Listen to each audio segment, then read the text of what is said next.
అసలు డీకే అరుణ అంటేనే ఒక ఫైర్. ఎందుకు గత కొంతకాలంగా సైలెంట్గా ఉన్నారు? ఎప్పుడు డీకే అరుణ సైలెంట్గా ఉండదు, సమయాన్ని బట్టి స్పందిస్తుంటుంది.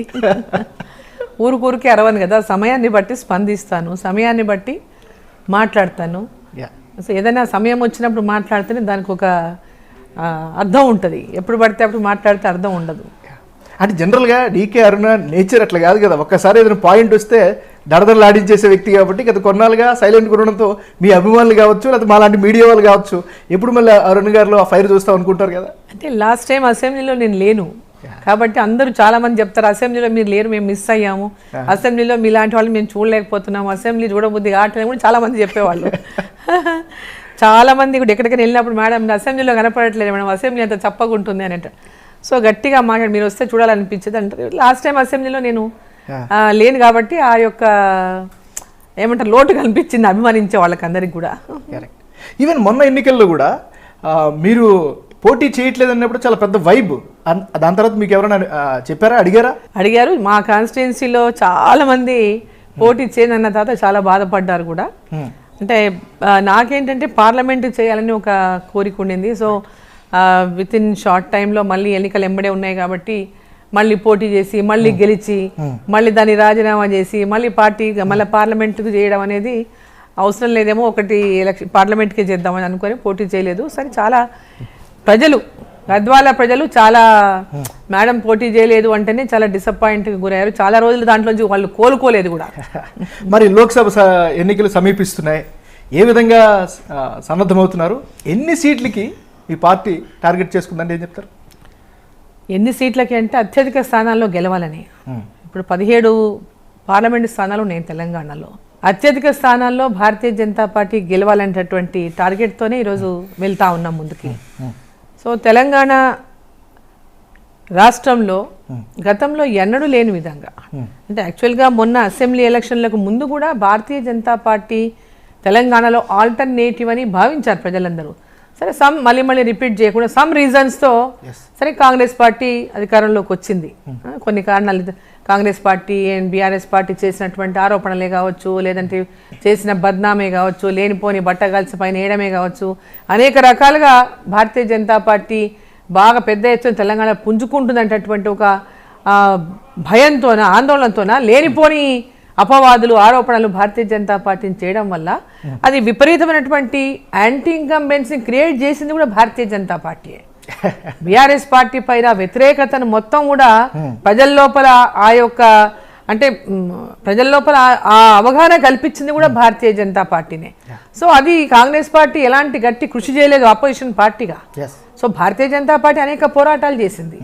భారతీయ జనతా పార్టీ చేసిన పోరాటాల వల్లనే తెలంగాణలో బీఆర్ఎస్ పార్టీ పైన పెద్ద ఎత్తున ప్రజల లోపల వ్యతిరేకత వచ్చింది.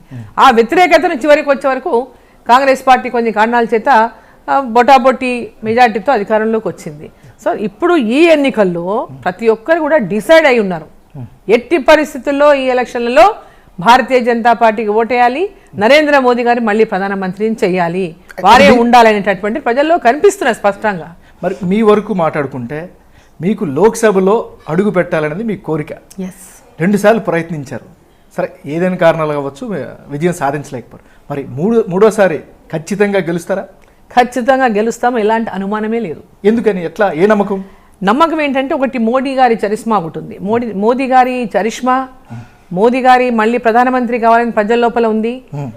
లాస్ట్ టైం ఎన్నికల్లో మోదీగా ఇప్పుడున్నంత ఇది తెలంగాణలో అప్పుడు లేదు. భారతీయ జనతా పార్టీ పైన ఇప్పుడున్నంత వేవ్ లాస్ట్ పార్లమెంట్ ఎలక్షన్లో అప్పుడు లేదు. అంటే అసెంబ్లీకి పార్లమెంటుకు తేడా వచ్చింది, బట్ ఈ రకమైనటువంటి వాతావరణం అప్పుడు లేదు.